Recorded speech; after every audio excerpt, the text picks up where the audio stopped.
two childhood friends raised like sisters in the same village until love and envy drove them apart, and one of them almost paid with her life. Martha and Efe were born only a week apart. Their mothers were best friends, and from birth, the girls were inseparable. They bathed together, fetched water together, even wore matching dresses on Sundays. Everyone in the village of Odonoko said they were like twin flames. But even as children, Efe had a wild spark, always needing to be seen. Martha, on the other hand, was gentle, humble, and a quiet one. Efe is fire, but Martha is water. And one day, one will burn the other, the villagers said. At the time, no one thought much of it. As the years passed, Martha stayed in the village, helping her mother run a local provision stores. Efe went to the city for school. She returned a few years later with new clothes, makeup, and the confidence of someone who had seen the world. But despite the gap, they picked up where they left off, laughing, cooking, sharing secrets, until one man arrived, Chuka. Chuka was posted from Enugu to teach mathematics at the village secondary school. Tall, soft-spoken, intelligent, and deeply spiritual, Chuka became the dream of every unmarried woman in Odonoko. Ife noticed him first, but Chuka noticed Martha. That new mathematics teacher looks like husband material. You better shoot your shot, Ife said to Martha jokingly. Martha answered, Me? Abego, city men don't look twice at village girls like me, Martha answered. But Chuka did. Every time, Chuka would stop by Martha's shop to buy bread or soap, but linger just to talk. He liked how she listened, how she blushed when he complimented her. Weeks passed, and a friendship blossomed into love. They started working together in the evenings, and one Sunday, after church, Chuka asked Martha to be his woman. I know I don't have much yet, but I want to build with you. Martha, you have a good heart, Chuka said to Martha. Martha said yes, and that was the moment Efe's heart broke silently. Efe tried to smile when Martha told her. She tried to say, I'm happy for you, but behind the smile was bitterness. She couldn't understand why it was always Martha, the quiet one, the simple one who was chosen. I went to the city and returned with glass, and he still picked her. That night, Efe stood in front of her mirror, dressed in a tight red gown, and whispered, No, this won't stand.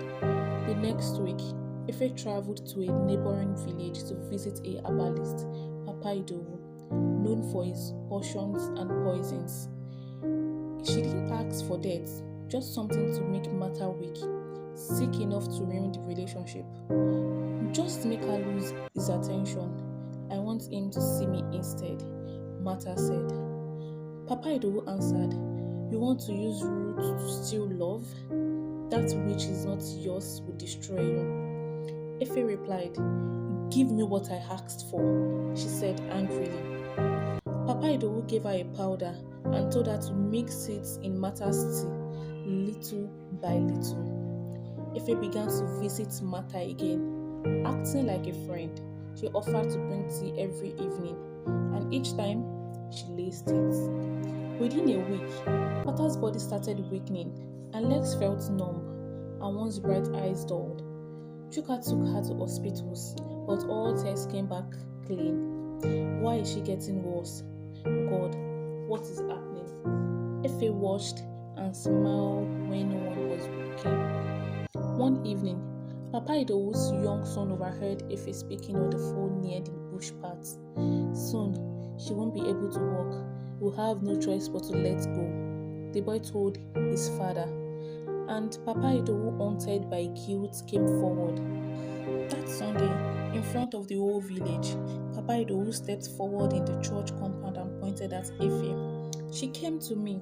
She poisoned her friend. Efe, the friend?